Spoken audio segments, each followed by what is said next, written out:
नमस्ते, मेरा नाम डॉक्टर श्वेता पुरोहित है। मैं पारस हॉस्पिटल शौभागपुरा उदयपुर में consultant pulmonologist and sleep disorder specialist के तौर पे कार्यरत हूँ। आज वर्ल्ड लंग कैंसर डे पे मैं आप सबसे लंग कैंसर से रिलेटेड कुछ जानकारी साझा करना चाहता हूँ। सबसे पहले लंग कैंसर के रिस्क फैक्टर्स क्या होते हैं। पहला और सबसे इम्पोर्टेंट रिस्क फैक्टर है टोबैको स्मोकिंग, यानी जो किसी भी फॉर्म में हो सकता है। Tobacco smoking like cigarette smoking, cigar smoking, e cigarettes, हुक्का, आप किसी भी फॉर्म में करते हैं, वो एक रिस्क फैक्टर है। वो बहुत ही इंपॉर्टेंट रिस्क फैक्टर है लंग कैंसर के लिए। दूसरा इंपॉर्टेंट रिस्क फैक्टर जो आजकल बहुत ही ज़्यादा ज़रूरी हो गया है या इंपॉर्टेंट हो गया है, वो है प्रदूषण यानी एनवायरमेंटल पॉल्यूशन। आजकल देखा जा रहा है कि बहुत सारे मरीज जो इस नॉन स्मोकर्स हैं और नॉन स्मोकिंग फैमिलीज से हैं, काफ़ी यंग एज पर लंग कैंसर के साथ प्रेजेंट कर रहे हैं। तो उसका मुख्य कारण प्रदूषण यानी एनवायरमेंटल पॉल्यूशन ही है। तीसरा इंपॉर्टेंट कॉज होता है ऑक्यूपेशनल एक्सपोजर, लाइक सिलिकोसिस है, एस्बेस्टोसिस। सिलिकोसिस जनरली जो कंस्ट्रक्शन साइट वर्कर्स हैं, जो खान में या माइंस में काम करते हैं, उनमें पाया जाता है। एस्बेस्टोसिस जनरली इलेक्ट्रीशियंस के अंदर या माइनिंग के अंदर पाया जाता है। इसके अलावा भी बहुत सारे कॉज हैं, पर ये तीन बहुत इंपॉर्टेंट रिस्क फैक्टर्स हैं लंग कैंसर के लिए। अगर हम लंग कैंसर के सिम्टम्स की बात करें तो हम उसको दो भाग में विभाजित कर सकते हैं। पहले होते हैं कॉन्स्टिट्यूशनल सिम्टम्स, जो कि जनरली हर तरह के कैंसर में पाए जाते हैं। इसमें आता है फीवर यानी बुखार आना, लॉस ऑफ वेट यानी वजन कम होना, लॉस ऑफ एपेटाइट यानी भूख कम लगना। ये जनरली सभी जो भी कैंसर हर तरह के कैंसर में पाया जाता है। दूसरे होते हैं जो कि लंग कैंसर स्पेसिफिक सिम्टम्स हैं। उसमें पहला है परसिस्टेंट कॉफ यानी लगातार खांसी होना। लगातार खांसी, वो खांसी जो आप जिसके लिए आपने एक एंटीबायोटिक का कोर्स भी ले लिया है, उसके बावजूद भी वो खांसी जा नहीं रही है। दूसरा और सबसे एक रेड फ्लैग साइन जो कहा जाता है, यानी खांसी में खून आना।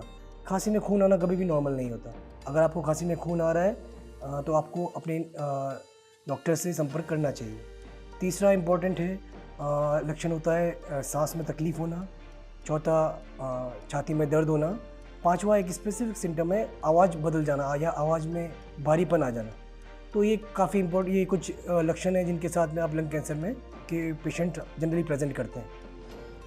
यदि आपको इनमें से लंग कैंसर के कोई भी सिम्टम्स हैं तो उन्हें फर्दर आपको अपने नज़दीकी चेस्ट स्पेशलिस्ट या लंग्स के डॉक्टर को दिखाना चाहिए, जिसमें उसके बाद में उसको इन्वेस्टिगेट किया जाता है। तो इन्वेस्टिगेशन के तौर पे हम सबसे पहले जनरली एक चेस्ट एक्सरे और रिक्वायरमेंट होने पर सीटी स्कैन करते हैं, जिसमें अगर हमें चेस्ट के एक्सरे या सीटी स्कैन में गांठ दिख जाती है या लंग कैंसर का शक लगता है तो हमें फर्दर उसका इवैल्यूएशन करना पड़ता है, उसकी बायोप्सी लेनी पड़ती है। बायोप्सी लेने के लिए हमारे पास दो तरीके हैं।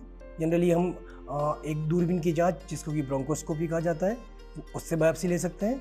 यदि गांठ बड़ी है और बाहर की तरफ है तो सीटी या अल्ट्रासाउंड गाइडेड बायोप्सी भी की जा सकती है। एक बार जब कैंसर की पुष्टि हो जाती है तो हमें फर्दर उसकी स्टेजिंग करनी पड़ती है। स्टेजिंग के लिए जनरली दो जांचें की जाती है। एक होता है, मोस्ट कॉमनली किया जाता है होल बॉडी पेट सीटी स्कैन, और दूसरा हम करते हैं एमआरआई ब्रेन।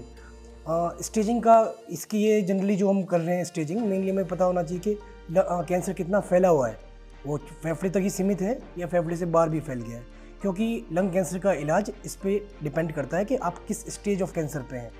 अगर आप अर्ली स्टेज ऑफ कैंसर पे हैं, यानी आपका कैंसर छाती तक ही सीमित है, उस केस में हम उसका इलाज ऑपरेशन के माध्यम से कर सकते हैं। स्टेज 3 और स्टेज 4 के अंदर जनरली हमें दूसरी कीमोथेरेपी, रेडियोथेरेपी और आजकल काफ़ी एडवांसेस आ गए हैं जिसमें हम इम्यूनोथेरेपी और टारगेटेड थेरेपी भी पेशेंट्स को प्रोवाइड करवा सकते हैं। अब हम जैसे अब ट्रीटमेंट हो गया, तो ट्रीटमेंट के बाद में हम देख रहे हैं कि इसका प्रोग्नोसिस कैसा रहता है। जनरली पहले देखा जाता था, ये प्रोग्नोसिस भी स्टेज पे डिपेंड करता है। यदि आप फर्स्ट या सेकेंड स्टेज पे हैं और आपका जो कैंसर है सिर्फ फेफड़ों तक सीमित है, तो प्रोग्नोसिस काफ़ी अच्छा है, आप पूरा क्योर भी हो सकता है। स्टेज 4 के अंदर जनरली आज से 10 साल पहले तक जो लाइफ एक्सपेक्टेंसी थी 6 से 9 मंथ्स तक की मानी जाती थी, लेकिन अब रिसेंट डेवलपमेंट्स के बाद में इवन स्टेज 4 के पेशेंट्स भी को भी 4 से 5 साल तक आराम से वो जीवित रह सकते हैं अगर उनका इलाज ढंग से किया जाए। तो फाइनली मैं आज लंग कैंसर डे पे आपको मेरा संदेश यही होगा, दो इम्पोर्टेंट संदेश हैं। पहला ये कि अगर आपको लंग कैंसर से बचाव, जिसके दो तरीके हैं। पहला, स्मोकिंग सीजेशन, यानी आप स्मोकिंग किसी भी फॉर्म में ना करें। दूसरा, अपने लेवल पे जितना भी हो सके पॉल्यूशन को कंट्रोल करने की कोशिश करें। और दूसरा इम्पॉर्टेंट है, यदि आपको लंग कैंसर के सिम्टम्स आ रहे हैं तो घबराएं नहीं, जल्दी से जल्दी अपने नज़दीकी चेस्ट स्पेशलिस्ट से मिलें। अर्ली डायग्नोसिस और ट्रीटमेंट से आप कैंसर से जीत सकते हैं। जय हिंद, जय भारत।